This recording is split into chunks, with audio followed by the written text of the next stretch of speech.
פה ממש עובש מאחורי הקישואים. זה המצב כאן בביצים. הכל רקוב. ג'וקים, חולדות ועובש אלה רק חלק מהממצאים שהובילו את משרד הבריאות לסגור את סניף רמי לוי בחיפה לחודש הקרוב. אבל האם מדובר בכשל נקודתי או בתופעה מדאיגה? ומה ניסו להסתיר מאיתנו בסניפים שאסרו עלינו לצלם? אסור פה לצלם, את יודעת את זה.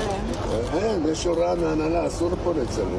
מה פתאום שצלם? יש לכם מה להסתיר אותו? אין מה להסתיר, מה את מצלמת את זה? בוודאי שאני חושב שיש סכנה ממשית לבריאות הציבור, כאבי ראש, שלשולים, מקאות, מצב של התייבשות ואפילו מצב של מוות.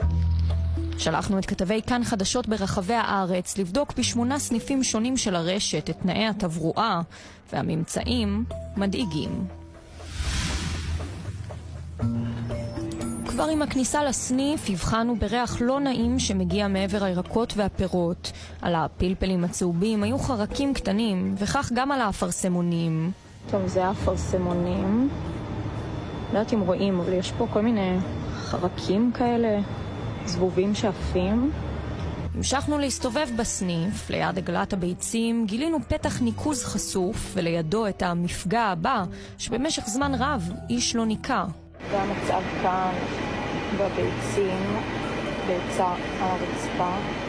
הביצה היא מזון איכותי להתפתחות חיידקים. החיידקים מהאוויר פוגשים את הביצה, החיידקים מתפתחים על הביצה ומופצים באוויר בחלל הסופר כמו אצלנו בחלל המקרר, ונוחתים על מזון פתוח וגם על מזון סגור.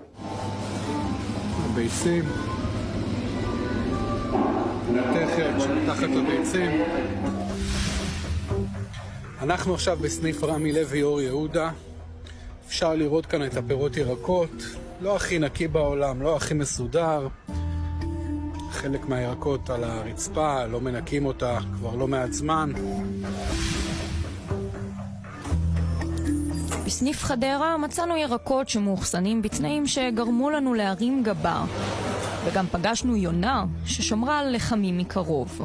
בעניין של סופרמרקטים, אנחנו יכולים לראות שיש לנו עסק מאוד גדול, שהוא בדרך כלל נמצא על הקרקע וחדיר לזוחלים, ואם לא מתחזקים אותו בצורה ראויה, הוא עלול בצורה משנית לפגוע בבריאות הסועד.